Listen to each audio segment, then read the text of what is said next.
అయితే కేటీఆర్ వ్యాఖ్యలకు మంత్రి పొన్నం ప్రభాకర్ కౌంటర్ ఇచ్చారు. కేటీఆర్ దేశంలో లేకపోవడం వల్ల సీఎం మాటలు వినలేదేమో అన్నారు. అసెంబ్లీలో చర్చకి సిద్ధమని రేవంత్ పిలిస్తే కేటీఆర్ ప్రెస్ క్లబ్ కి పిలుస్తున్నారని, తాము వీధుల్లో కొట్లాడే మనుషులం కాదని అన్నారు. ఎమ్మెల్యేలు కాబట్టి సభలో చర్చిద్దాం రావాలి అన్నారు పొన్నం ప్రభాకర్. ప్రజాస్వామ్య పద్ధతిలో దేవాలయం లాంటి శాసనసభ వేదికగా చర్చ చేయడానికి సిద్ధమని చెప్పడం జరిగింది.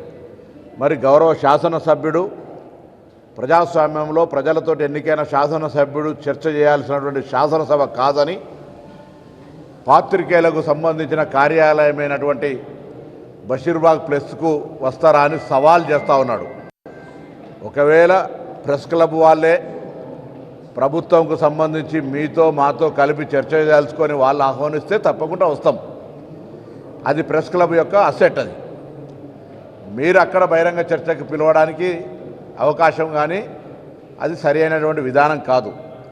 మీకు శాసనసభ్యుడిగా హోదా ప్రజలిచ్చిన అవకాశంకు చర్చ చేసేటువంటిది శాసనసభ. అటువంటి వేదికను ప్రభుత్వంగా మీరు గతంలో చేసిన మాదిరిగా నియంతృత్వంగా శాసనసభలో కూడా మేము ఆ విధంగా అవకాశం ఇవ్వకుండా చేస్తలేం. శాసనసభ వేదికగా మీరు అడిగినంతసేపు మాట్లాడినంతసేపు ప్రభుత్వ విధానాలు జరుగుతున్న కార్యక్రమం మీద చర్చ చేయడానికి సిద్ధం. కాబట్టి నేను కేటీఆర్ గారికి చెప్తా ఉన్నాను, సవాల్ చేస్తూ ఉన్నాం. చర్చ బషీర్బాగ్ నుంచి శాసనసభకు మార్చండి. మా ముఖ్యమంత్రి గారు కోరినట్టుగా శాసనసభలో తెలంగాణ ప్రజలు లైవ్ చూడంగా ఈ చర్చ ఏం జరుగుతుందో చూసేటువంటి అవకాశం ఉంటుంది.